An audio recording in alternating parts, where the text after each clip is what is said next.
बिस्मिल्लाहिर्रहमानिर्रहीम। अस्सलाम वालेकुम। मैं हूं नईम महबूब नए व्लॉग के साथ, और मेरे साथ इस वक्त मौजूद हैं डॉक्टर हिना, जो कि पीएचडी स्कॉलर है और इंटरनेशनल रिलेशन में माहिर अमूर भी हैं, और बहुत से मामला ड्रग्स समेत बहुत से जो है मामलात पे काफ़ी राय भी रखती हैं, और काफ़ी इनका एक्सपीरियंस भी और काफ़ी नॉलेज भी रखती हैं। और आज इसी हवाले से हमने इनको एक बार फिर जहमत दी ताकि इनसे बात करें कि मुल्क में वैसे तो सियासी माहौल बड़ा गर्मा गर्म है, तो मैंने कहा सियासत से हट के एक डिफरेंट मौजू पे आज बात की जाए, क्योंकि मेरा ख्याल है कि लोग सियासत पे बात करते करते और सुनते सुनते काफ़ी तंग भी आ चुके होंगे। तो डॉक्टर साहब खुशामदीद। अस्सलाम वालेकुम नईम सर, कैसे हैं आप?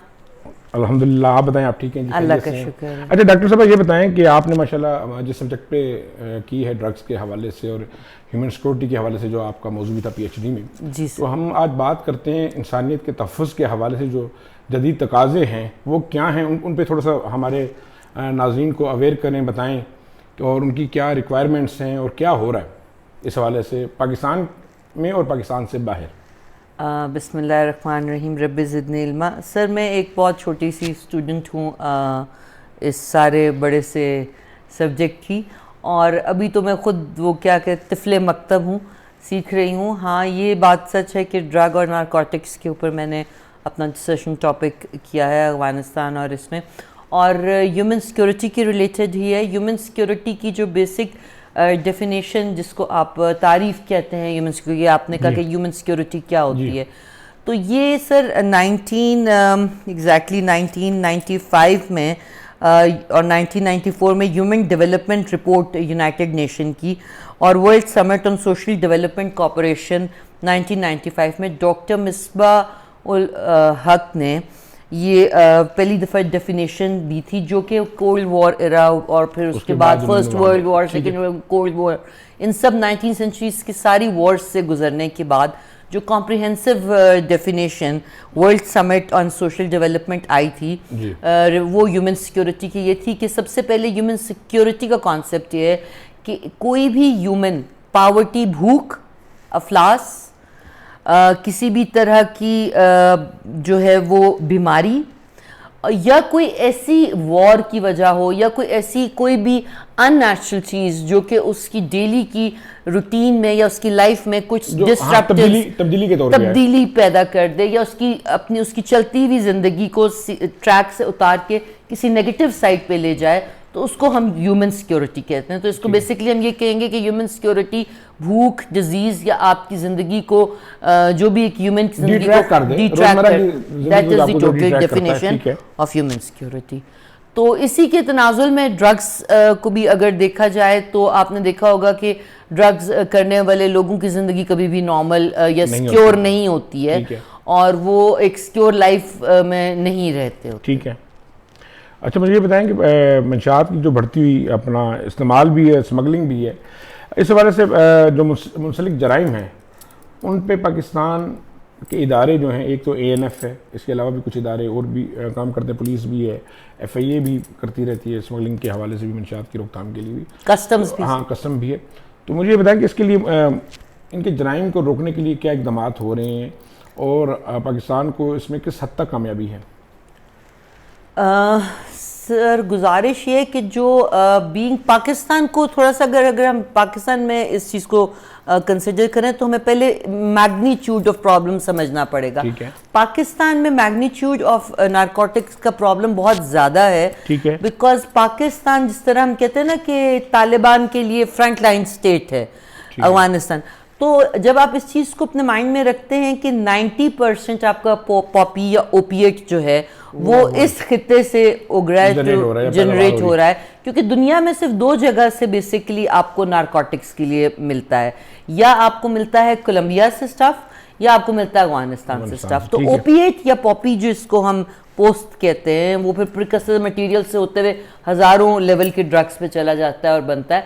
तो वो आपका टोटल यहाँ है। यहाँ से फिर आपको यहाँ से मुराद जरा इसको वाज़ेह कर दीजिए सर, अफगानिस्तान जी। और अफगानिस्तान चूंकि लैंड लॉक्ड है, आप अगर मैप पे देखें तो it's a land locked country, उसके साहिल या बॉर्डर्स कहीं और या ऊपर रशिया की तरफ जाते हैं, या फिर वो सिर्फ पाकिस्तान और उसके साहिलों के लिए जो क्लोजेस्ट साहिल आपको मिलते हैं, ये पसनी गवादर और ये सारा बलूचिस्तान का साहिल टिल कराची तक आपको मिलेगा। तो उसको एक्सेस लेने के लिए अफगानिस्तान को, दुनिया के एक्सेस लेने के लिए डेफिनेटली अफगानिस्तान को ज़मीनी, हवाई, फ़ज़ाई, समुद्री जो रास्ते चाहिए अपने ड्रग्स को करने के लिए। बिसाइड्स द फैक्ट कि इंफ्रास्ट्रक्चर नहीं है अफगानिस्तान में, बिसाइड्स द फैक्ट कि कोई गवर्नमेंट इंडस्ट्रीज, बल्कि गवर्नमेंट की आप सबको हमें हालात पता है, तो वहाँ भी तो लोगों ने गुजारा करना है। तो ये इस चीज़ को रखते हुए हम जब ये समझते हैं कि ये फ्रंट लाइन स्टेट है पाकिस्तान, तो फिर उसके हिसाब से ये बहुत बड़ा मैग्नीट्यूड है। जब 90% ड्रग यहाँ से गुजर रहा है, उसको केटर करने के हिसाब से ANF या हमारी एजेंसीज एक्स्ट्रा ऑर्डिनरी काम करती हैं।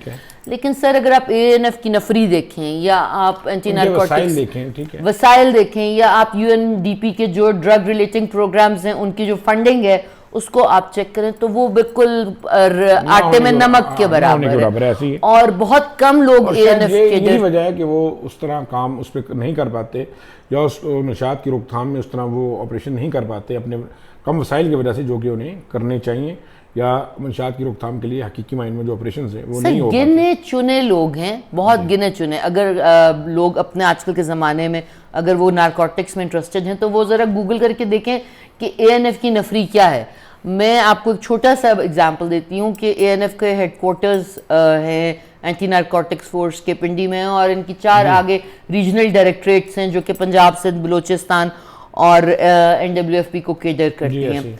अब आप अगर उसमें से निकाल लें कि उनकी नफरी क्या है और फिर आप मैग्नीट्यूड ऑफ द प्रॉब्लम को देखें तो आपको ब्लैक एंड वाइट चीज़ें सामने नज़र आ जाती हैं। अच्छा, क्या आप ये नहीं समझती कि क्या आप ये समझती हैं कि इंटरनेशनल जो कुव्वतें हैं वो हकीकी मायनों में मंशियात की रोकथाम के लिए इंटरेस्टेड हैं? मेरा एक छोटा सा मासूम सा सवाल है। सर आप मेरे से ज़्यादा तजर्बेकार है। क्यों इंटरेस्टेड नहीं है सर? क्योंकि उनके भी फ्यूचर जनरेशंस जो हैं वो भी तो दाव पे हैं। सारी मनुष्य देखें, इस वक्त मैं आपको बताऊं कि इस वक्त अगर आप फिगर्स देखें और इंतहाई खतरनाक फिगर्स हैं जो पाकिस्तान, क्या LA में लोग बच्चे ड्रग्स नहीं ले रहे हैं? हमारे यहाँ पाकिस्तान के अंदर स्कूलों और कॉलेजों में और बिलखसूस जो बड़े स्कूल्स हैं, जो बड़े स्कूल सिस्टम्स हैं, वहाँ पे मंशियात का जो इस्तेमाल वो खुलेआम है।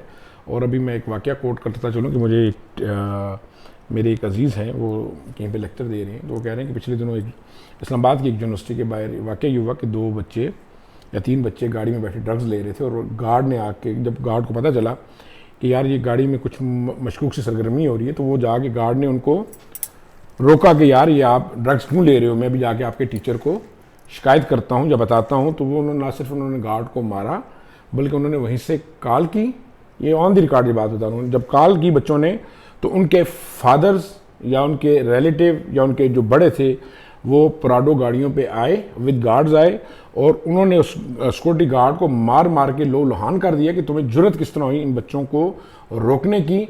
और उसके बाद फिर ये हुआ कि उस यूनिवर्सिटी की इंतज़ामिया ने उस गार्ड को उल्टा कहा कि भाई तुझे क्या तकलीफ़ थी, इनको रोकने की क्या ज़रूरत थी। तो ये हाल है कि यहाँ पे अगर कोई वाक़यात इस तरह के सामने आ रहे तो माँ बाप भी इनकरेज कर रहे हैं, रोक नहीं रहे, उनको अपने बच्चों को शह दे रहे हैं। और मुझे नहीं समझ आ रही कि कैसे वालिदैन हैं जिनके सामने ये आ भी रहा है कि उनके बच्चे मंशियात ले रहे हैं और खुलेआम इस्तेमाल हो चुका है। इस्लामाबाद की हद तक, पिंडी की हद तक तो बहुत से ऐसे स्कूल कॉलेजेस हैं।